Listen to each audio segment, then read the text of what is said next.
Karen. Good morning, Karen.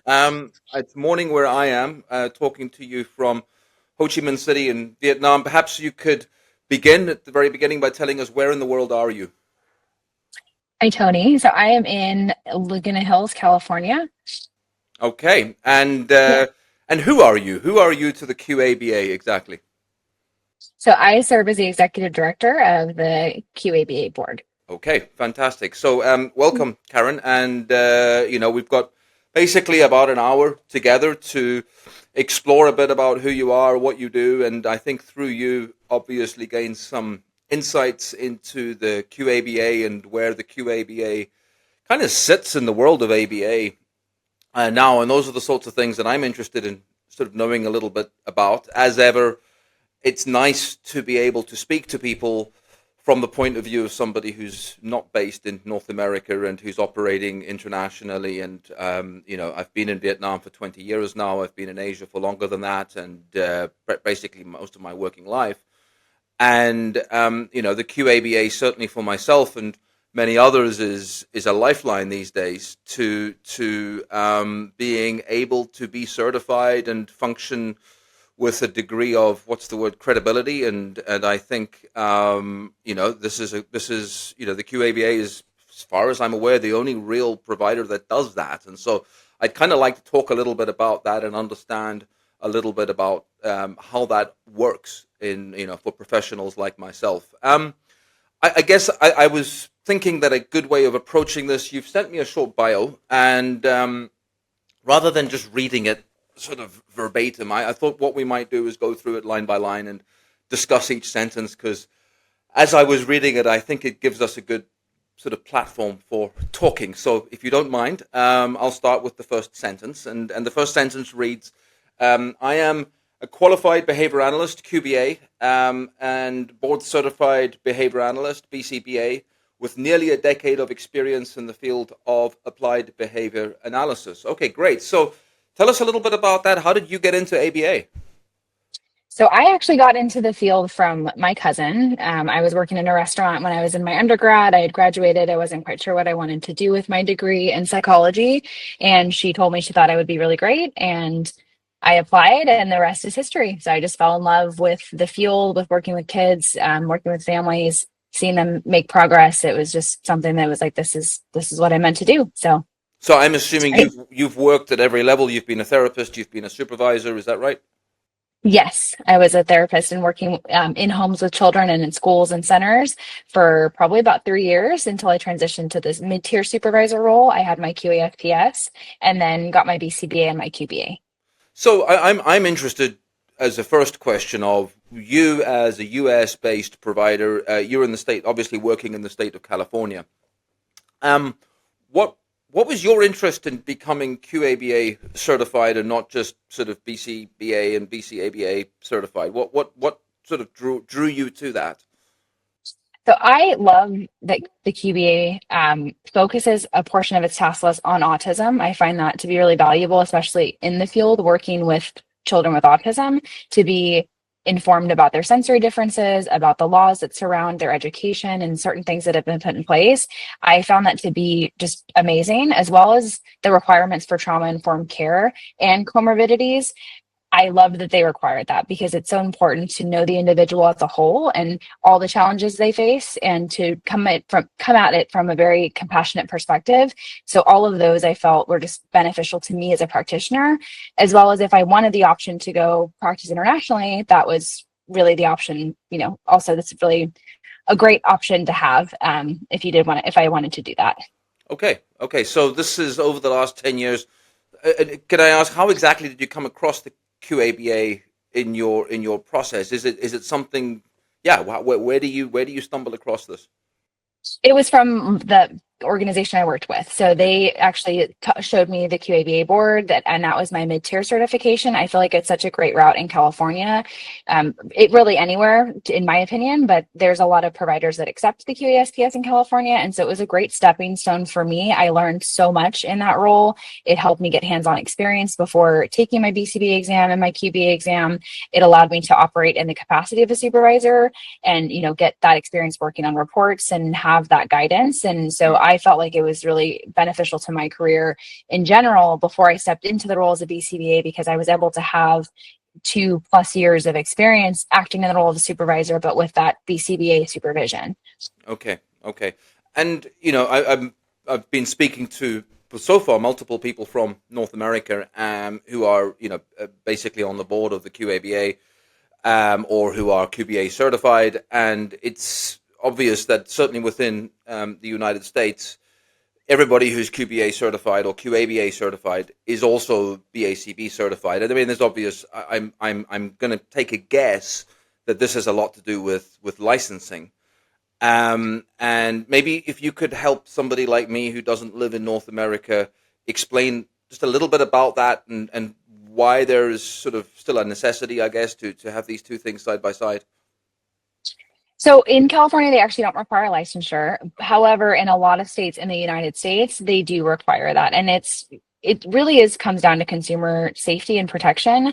Having a license, it provides additional oversight, some accountability also from, the government that, they are trustworthy, right? Insurance companies, regulators, all of those things.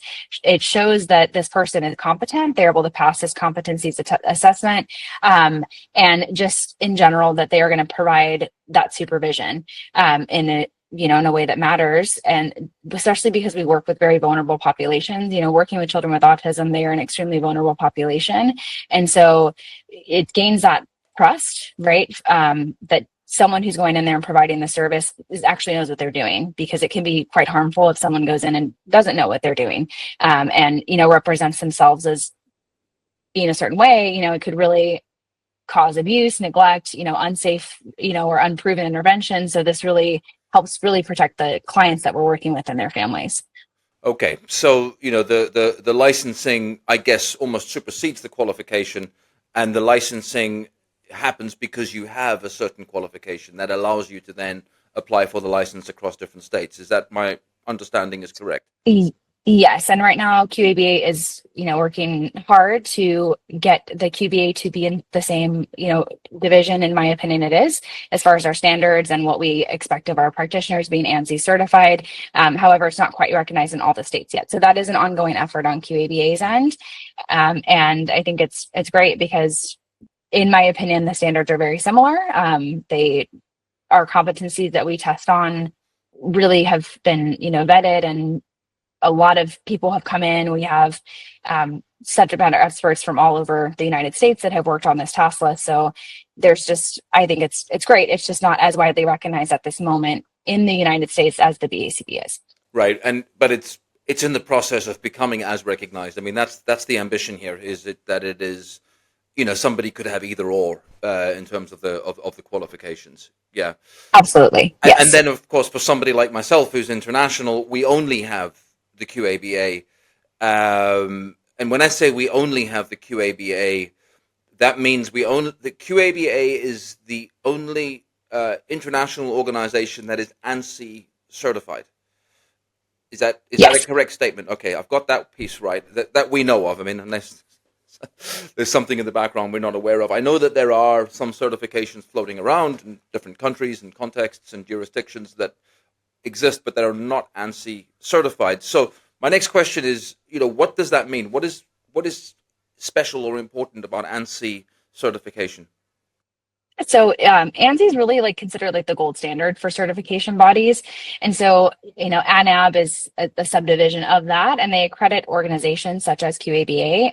It's under ISO IEC 17024. I know it's not super important, but this is the internationally recognized standards for all certifying individuals. So this is to ensure that everything is objective. There's global standards, right? That people are held to this level of competency, and we want to, it's quality assurance, right? And so there's a lot of things that come with that ANSI accreditation that I believe makes QABA stand out, especially internationally, because we weren't just looking at a national standard, right? We were looking at standards internationally, and that is what we were held to. Every year we go through an audit that it's someone who independently reviews all of our processes, our test questions, everything like that, to make sure that it's not just somebody who's, compiling a list and saying, oh, this is what you need to know, right?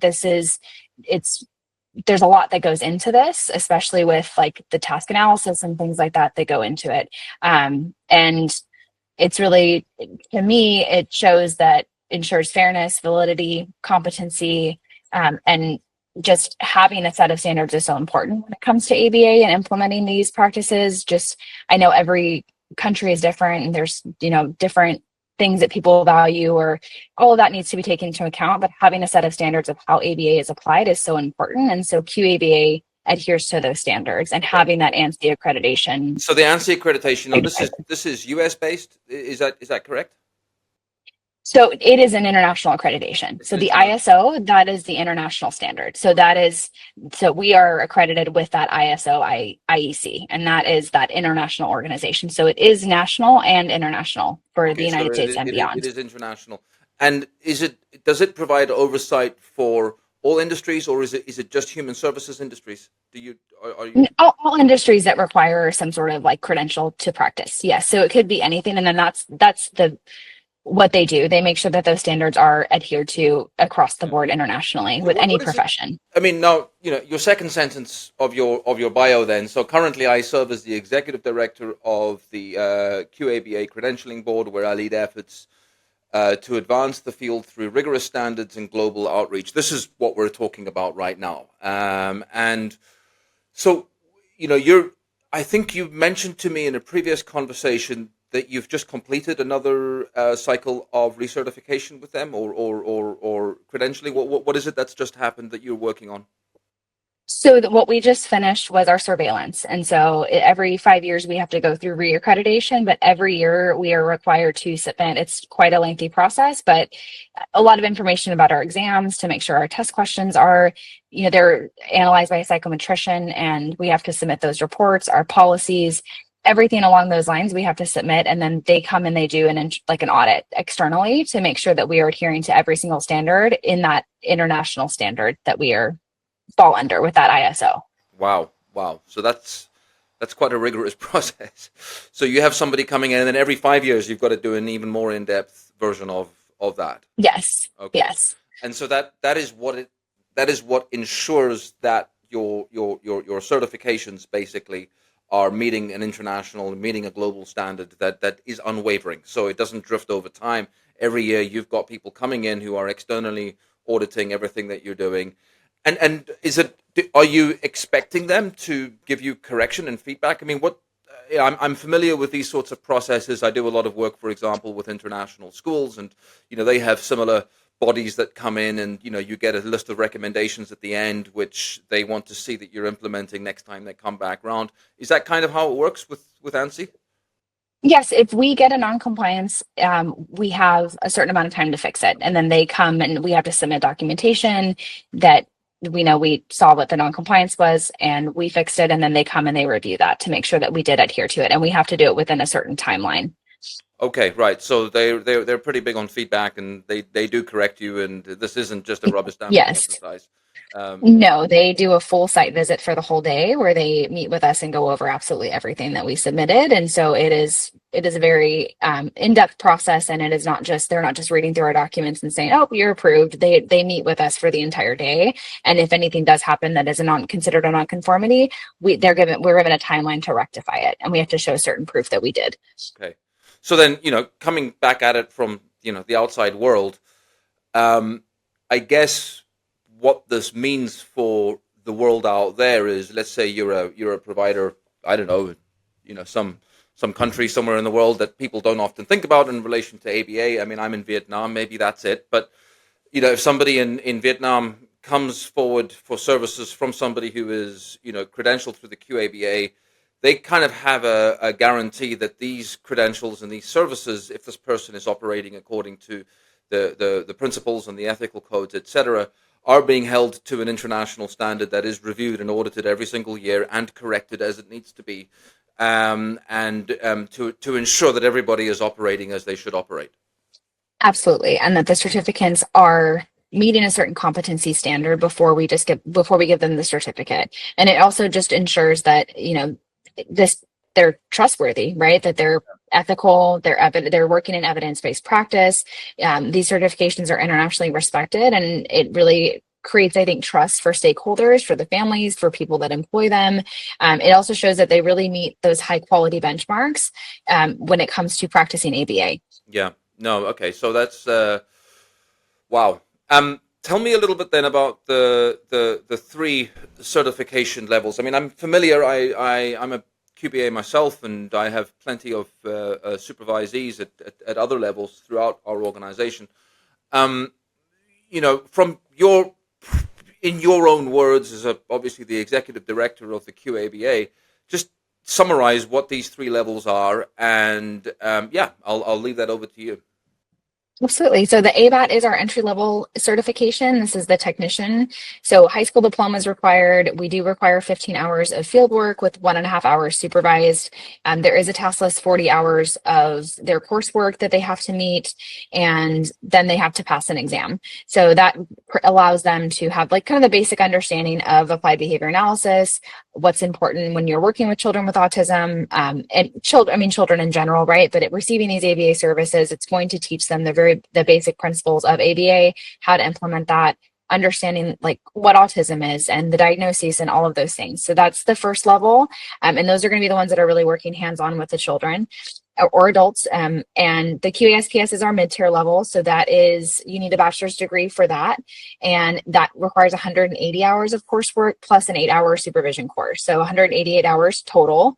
And this again is that kind of like an assistant analyst position is what that would be considered. So they can supervise ABATs, they can supervise, depending on the state and the country, even just certain people, they need to be supervised by a QBA or a BCBA because they can't really operate independently. They're not in the same level as like a behavior analyst would be, but they are considered that mid-tier. And that's the route that I went. And they require 1,000 hours of field work. 600 needs to be indirect, 400 is direct. And then the next level is the QBA, and that's the master's level certification. So that is a little bit more intense as far as the hours go. It's 270 hours of coursework. The fieldwork hours are 1,500. We are increasing that at the beginning of next year to 2,000, but currently it is 1,500. And again, it's going to be that 60%, 40% split that with those hours, that indirect needs to be 60% and the direct hours need to be 40%. Okay. So that's going to be, they're like that independent practitioner where they don't require supervision anymore. And they're a full practicing behavior analyst, have met the competencies that we require for us to say that, yes, you have met these competency standards to be a behavior analyst. Okay. Yeah, I'm sort of reading the next line here. I'm looking up at your bio, and it says, I'm deeply passionate about expanding access to quality care for individuals with autism and ensuring they receive support from well-trained, compassionate practitioners. So I guess this is, again, what we're drifting into speaking about here. I think one thing that's interesting, and one thing that I know is spoken about, I've spent some time on the International Development Committee, for example, at the QABA, so that's a great opportunity to network with individuals from countries all around the world, Africa, Europe, Asia, everywhere, North America, South America.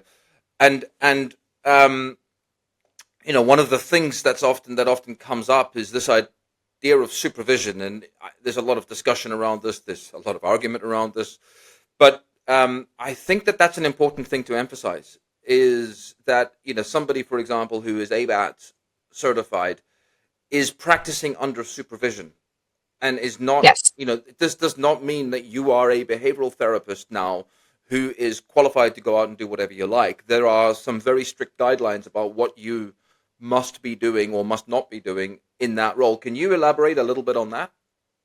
Absolutely. So an ABAT, they do require that supervision, and it needs to be a minimum 5% of what they're working that they are being supervised every month. And upon renewal, we do check that. So It's just again, this is about consumer safety, right? It's someone who has that technician level. They do have the basic understanding. They would be able to understand how to implement a behavior plan, for example, or follow certain programs, but the supervisor needs to be there. So the behavior analyst, the QASPS, they need to be there to make sure that they are implementing these things correctly, that they are implementing the behavior plan. They are monitoring the data and the growth of the client. The ABAT does not have the training or the competencies to do all that. They can implement these programs and skills, but again, they require that supervision also for just the safety of the client, to make sure that they're making progress and that they're implementing everything as they should, because that QBA level is going to have that education, that understanding, and know how to analyze the data, watch for the trends that they need to look for. And in addition to that, they also provide, like, the ABATs aren't really doing like parent training. They can maybe model some skills during a session, but they can't act in the role of like a QASPS or a QBA, in the sense that they can, train the parents or work with them on certain concepts. So Yeah. that's why we require that So, I supervision. mean, for a start, they have not yet completed the supervisor training that is part of the higher level Mhm. certification. So there isn't actually any specific guidance that they've received. And, as you say, uh, ABATs can be very useful at modeling skills, and certainly, they're allowed to interact with clients and Oh yeah. make them feel comfortable as observers of sessions. And I mean, I know that we have a team here of about 20 ABATs, and yes, our higher level people are the ones who sit down with the parents once a week and update them on progress and problem solve around issues. But the ABATs are often integral to all of this. I mean, they're modeling procedures and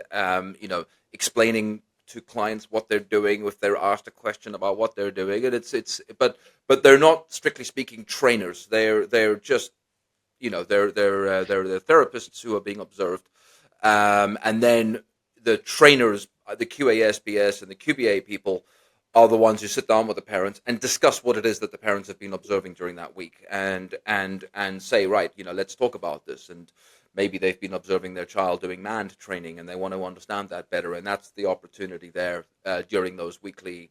For us, it's weekly. Different organizations do it differently, I know. You said 5% of working hours needs to be under supervision. So if, let's say, a 30-hour week, then you're what is 5%? That's 1.5 hours. Is it? Yeah, I think it works out at about 1.5 hours. God, my math is terrible.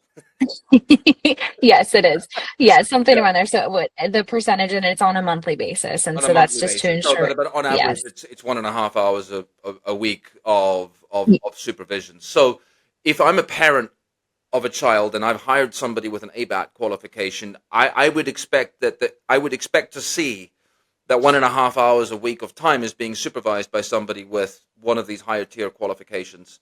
Um, Yes. and as a consumer, as a parent, if I don't see that, I have a right to ask the question of, where is this happening? When is it happening? And can I see evidence of this happening?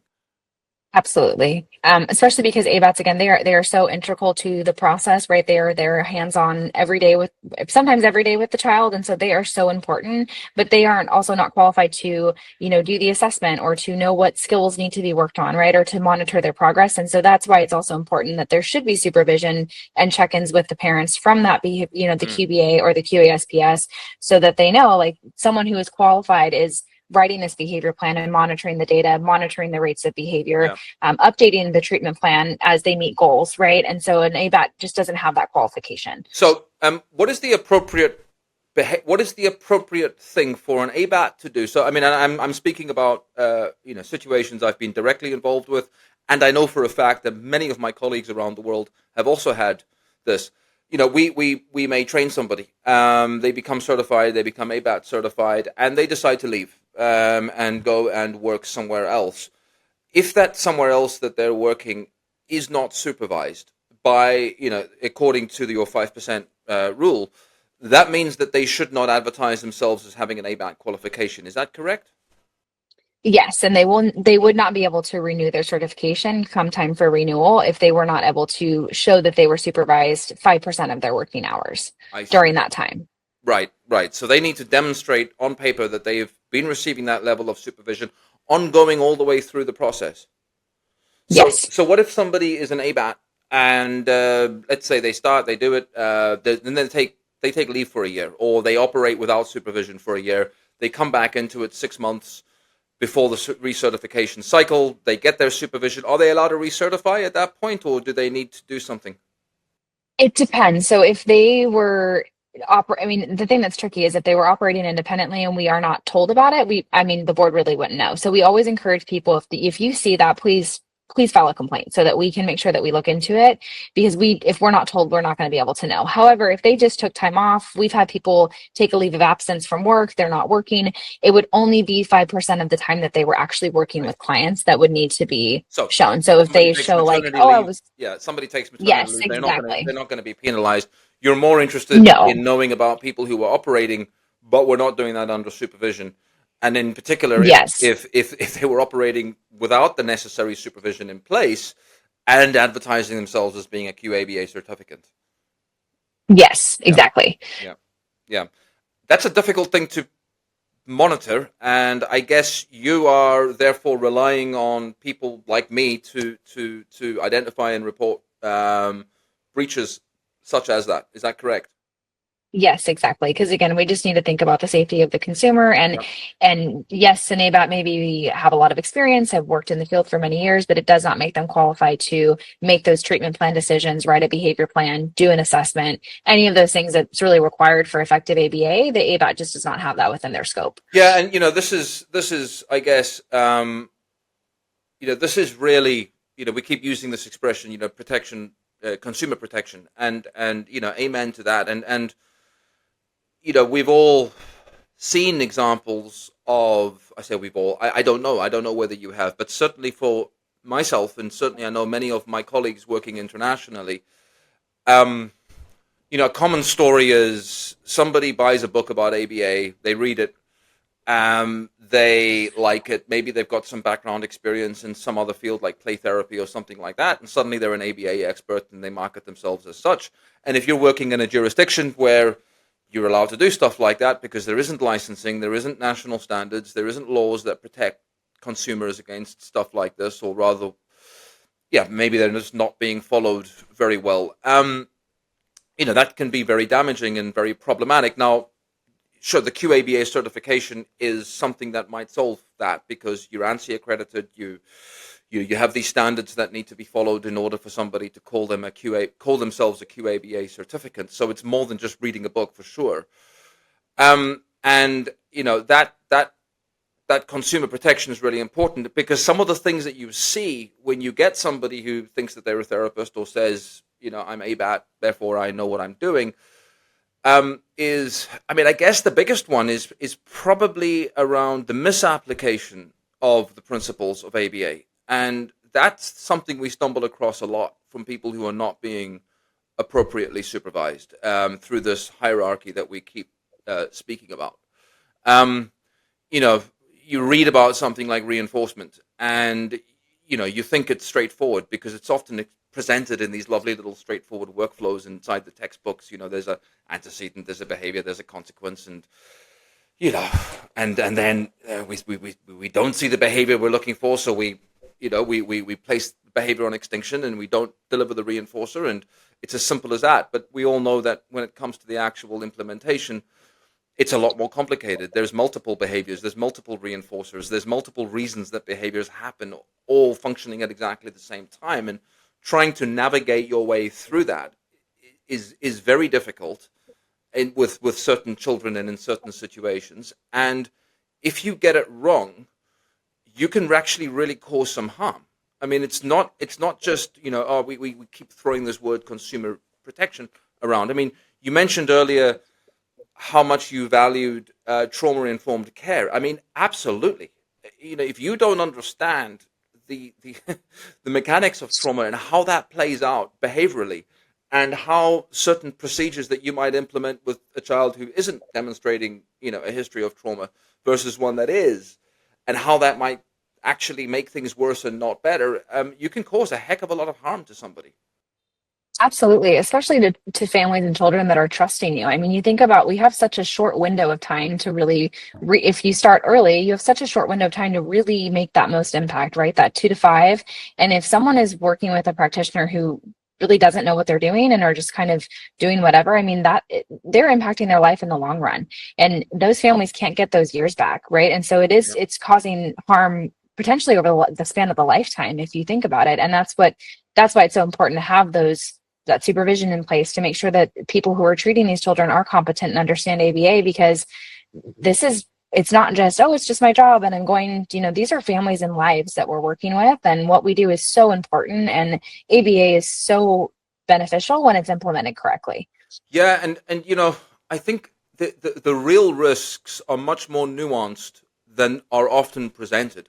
Normally when people talk about the risks, they immediately go for punishment. The overuse of punishment, and sure, that's a problem. I don't dismiss it, but it's a lot more subtle than that. It's misreading behavior and thinking what the function is that a behavior serves, and then going down the route of what you believe to be a positive intervention, and in fact it's quite the opposite. You've misread the function, you're applying something which is actually very punishing when you think it might be reinforcing, or you think, there's all sorts of nuances to it. And I think this is where the whole supervision component is so important, because it's not about just getting the textbook knowledge. Even 1,000 hours or 1,500 hours of supervised experience. Anybody who's worked in this field knows that's not a lot. It's the bare minimum to not completely screw it up. Yeah. And getting your certificate, once you do that, it just means you've met a certain competency, right? It doesn't mean you are like an expert and a professional. I mean, a professional, of course, but it doesn't mean you're an expert. I feel, and I'm sure everyone who is a behavior analyst or works in the field of ABA, you are constantly growing, and it is a lifelong learning Yeah, process. And so just because you meet those standards doesn't mean you know everything and it's a continual growth process for practitioners. So yeah, it's important to always have that yeah. mindset, And but having, yeah. sure. Mentorship, and working under mentorship, I think is so integral. All of the helping professions, but ABA, is definitely not, immune to that.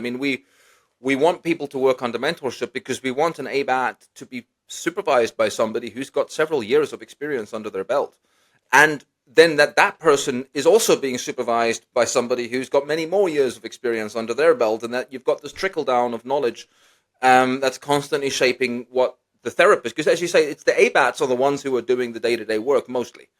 Our QASPSs do tend to do 1 or 2 sessions a week with certain clients they're supervising just to keep their skills up, but it's the ABATs that do the brunt of it. So they really need to be working under those layers and layers and layers of years of accumulated experience, because that's what helps you to navigate and implement the real sort of applications of these procedures that are presented in such neat and tidy terms in the textbooks and in the training courses, and like the real world just isn't that straightforward. Yeah, certainly for myself as a QBA, I still work under mentorship, and I've got more than 20 years of experience in the field, and I value the opportunity to sit down with people more experienced than myself and talk it out with them about specific problems that we're encountering in certain programs, and that's how we learn. This is how we get better at Yeah. what we do. So, yeah, and then moving up the ladder, the QASPSs are also required to operate under supervision. And is that also a 5% rule? It starts out at 5% and then it drops down to 2%, but there still needs to be supervision for the QASPS just for certain things. So QASPS, there's a lot of development that's going on there. And so, writing reports, for example, it's technically QBA should be the one writing the report, but a QASPS can assist, and that should be with oversight from the Yeah, from the QBA or the BCBA. It shouldn't just be them doing this on their own. And so there's still development within that role. But I found that to be, as a QASPS and having that experience, it helped me tremendously once I became a behavior analyst, because I was able to get a lot of experience with a lot of feedback, like collaborating with behavior analysts and learning from them, and understanding how like they would look at something and interpret it. And as a mid-tier supervisor, it wasn't all on my yeah, shoulders. I had that support, and then I was able to grow in that role. I yeah. find that personally, I'm a big fan of that route. So whenever I meet people and they are talking about credentialing, I'm always like, I'm a big fan of going QASPS first and then moving forward. So Yeah, I'm just, I'm doing a lot of work at the moment with our team on exactly that, on reporting, and it's not a straightforward thing to teach. And I think the major message that I keep finding myself repeating, and I'm now sort of entrenching this into policies and training programs and all the rest, is like, it's one thing to be able to look at a case and be able to identify all the things that are wrong, all the things you need to teach to a child, all the deficits, because you've got these, VB maps or whatever you're using, and, it tells you. But to be able to extract out of that a synthesis of what the consumer is going to see as the problem, how to present that in a behavior intervention plan. I mean, and to extract out of that, well, these are the socially significant elements of what it is that you're looking at. This is what we need to see the change in, and everything sort of derivates from there. So yeah, we may be working on 10 different skill areas, but it's all because it's serving this purpose there, and it's establishing that hierarchy of purpose to what it is that you're doing, which I think is where the jump from QASPS to a QBA level, that's what that's all about. Not just in the reporting phase, but with everything really. I mean, you've got to really understand what social significance is, and it's more than just identifying all of the problems at a sort of unilateral level and then just addressing all of those problems like it's a recipe book. It's like, no, we've got to prioritize, and we've got to look at the way in which all these deficits interact with each other. And there again, it's experience. I mean, that's just, I think, impossible to teach in a book or a training. I mean, you can talk about it, you can model it, you can make people aware of the fact that this is something they need to be aiming for. But ultimately, it's the years and years and years of doing it, and under supervision, that ultimately teaches you how to work according to that sort of way of thinking, and with social significance being the absolute priority. Definitely. Yeah. Yeah. Nothing motivates me more than seeing those individuals thrive and reach their full potential. That's your final statement of your bio. Aren't you sad? I mean, you're kind of operating as the executive director. Do you get to see kids anymore?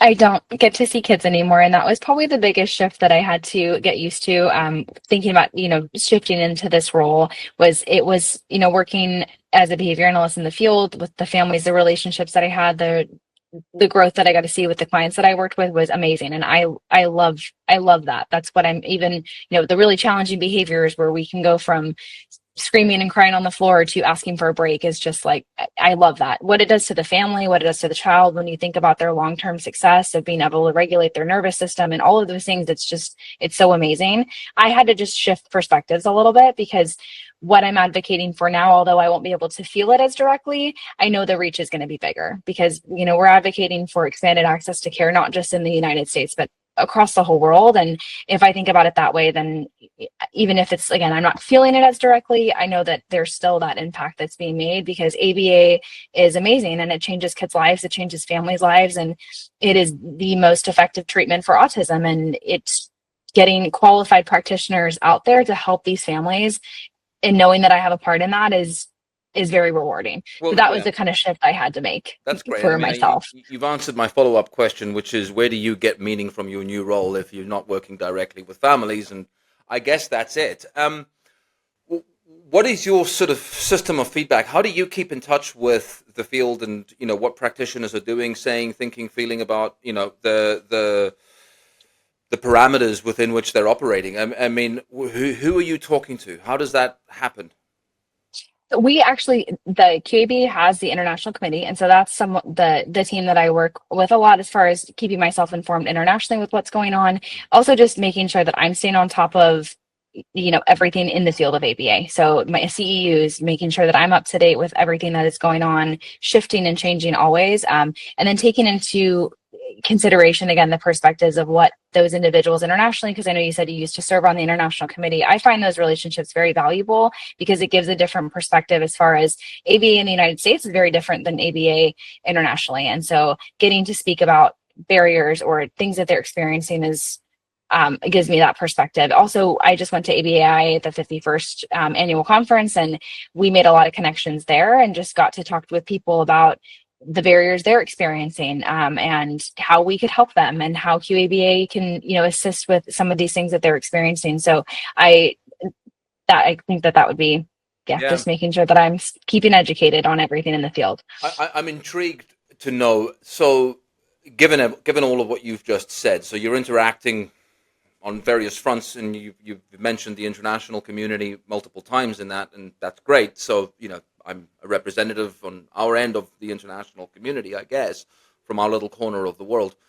Um, what is your impression about, let's say, the greatest challenges that you're hearing about, or maybe it's not that you're, maybe it's people telling you specifically, or maybe it's just inferred through some of the things that people say. For you as the executive director of the QABA, what's your impression of the biggest challenges to be overcome in the international dissemination of the QABA and ABA in general?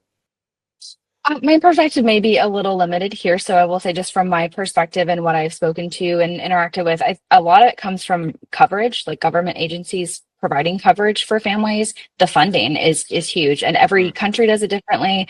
And some countries just don't support it, right? Some families have to pay out of pocket for these services, which can be quite expensive, and then that limits care for for a lot of children if they can't afford it or they can only afford 2 hours a week. And then that's also the benefit of having a qualified practitioner, because if you have such limited time, you really need to make sure that those hours are utilized to the fullest capacity. So from just speaking with people, that would be the biggest yep. barrier is, again, funding for families. Yep. No, I Um, mean, completely, I completely agree with that.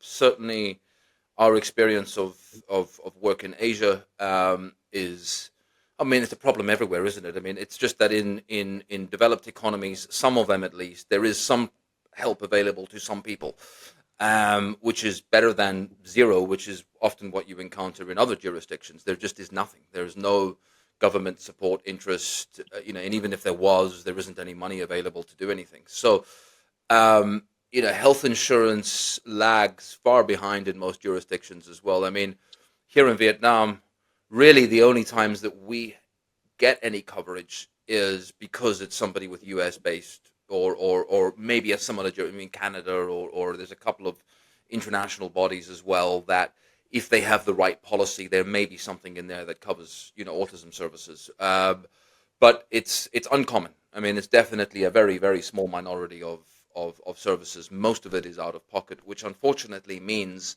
that it is typically the wealthy end of the society that gains access to the services, and there's just very little to nothing available for anybody else, and we struggle with that, internationally. I mean, I have a family to feed. I have needs as well, and I need to look after them. I need to do something that I know is going to give them the best lives possible, and then that's balanced against the reality of living in a developing economy where I'm in Ho Chi Minh City.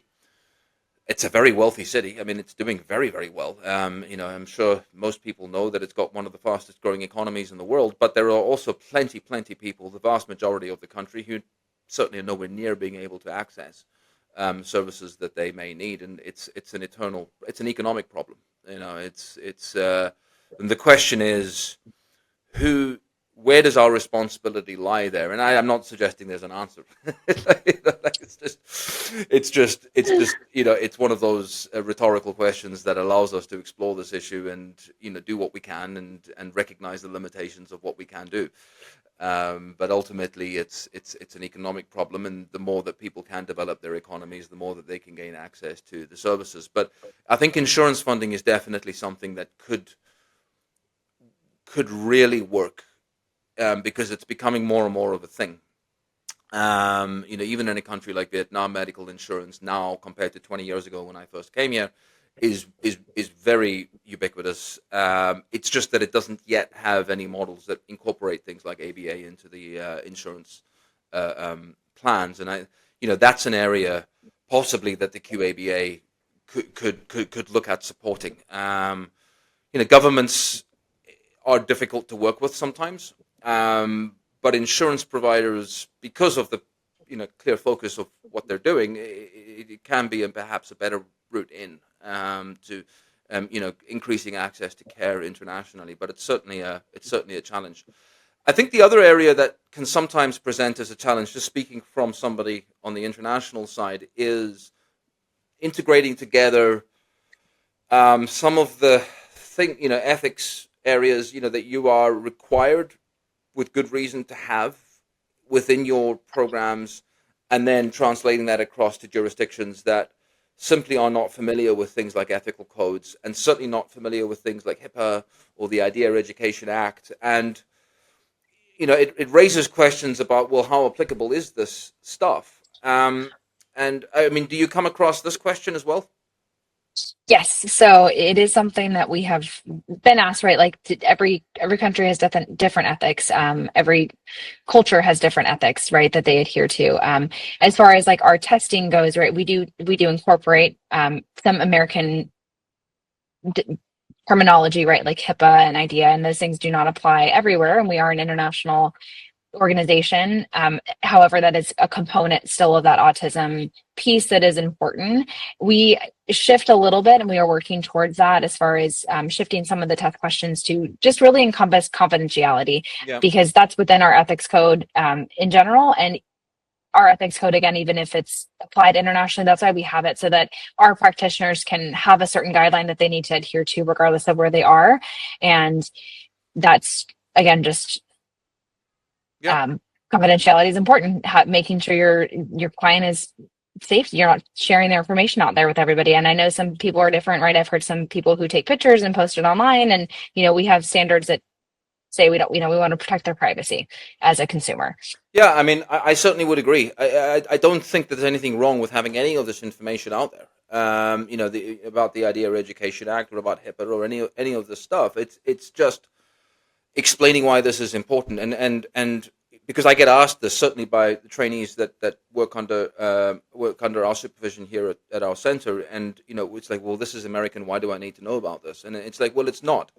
It's just that this is how it's been formulated within the context of the legal framework of the United States. But the principles behind it are good. I mean, they're sound, and they shouldn't be abandoned. I mean, it's confidentiality should be respected, even if that isn't a cultural norm yet.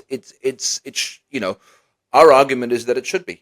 It shouldn't be okay for me to share information about a client with a school without permission, because that can hugely affect a child's potential to be able to attend that school, for example, or all sorts of things.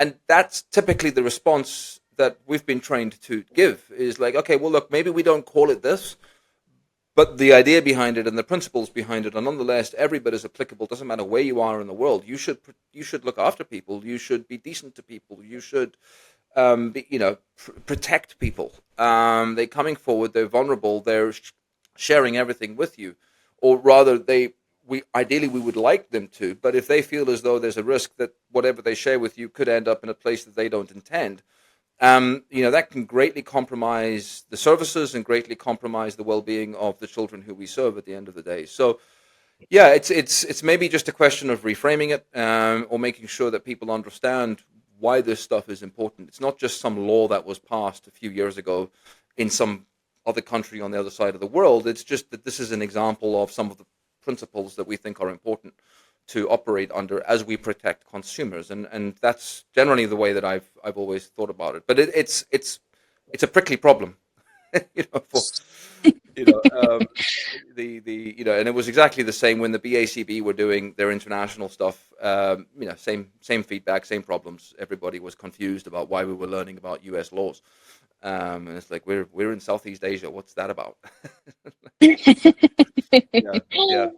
So, Karen, it's been great to talk. I certainly know that I need to get on with my day, and you probably need to get on with your evening. I hope we have a chance again in the future to follow up and to discuss more. I mean, there's so much developing and ongoing. I think this hopefully isn't the first and last conversation that we have. I hope not either. It's been great to talk to you, Tony. Thank you so Okay. much. Okay, no problems. And wishing you a good evening. See you soon. Thank you. Bye.